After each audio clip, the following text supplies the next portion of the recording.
Hi, today we're going to make vegan asparagus risotto.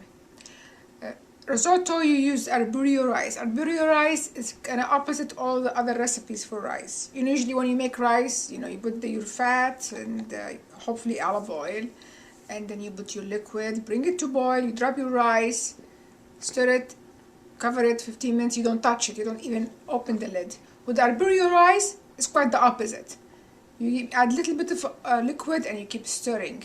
Yeah, when it's evaporate, you keep stirring. The idea is to release all the starch, so the risotto tastes so rich, like you have 2 pounds of butters. But with this recipe, it's vegan, very little olive oil.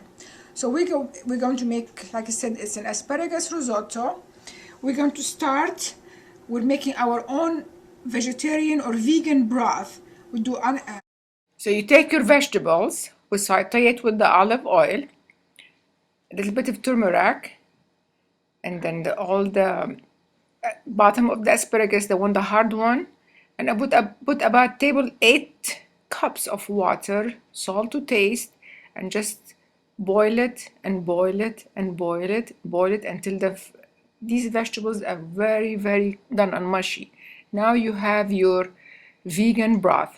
Then you take a food mill and you start spooning all the broth through it with the vegetables, and you just keep turning the mill until basically you have only some left over of the fiber, but you have the broth inside. You take that broth and you put it on the stove and keep it on simmer because you want it to stay warm.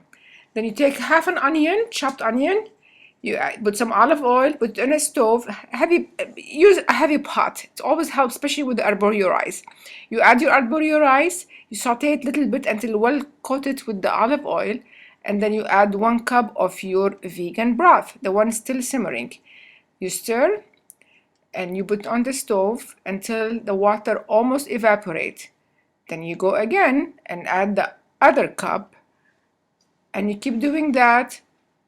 So you add liquid, stir, wait until evaporate, then you keep adding more liquid, and you keep doing that until you have the rice done. And by done, as you can see, a very thick sauce. You can still see the rice. They're not totally mushy, but when you put them in your mouth, they're soft, they're not hard.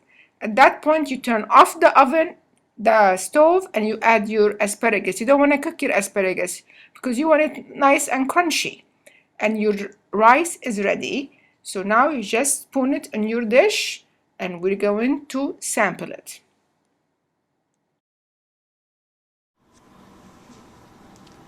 Remember, we have teeth, so you need to make some noise. And when you cook vegetables, make it crunchy.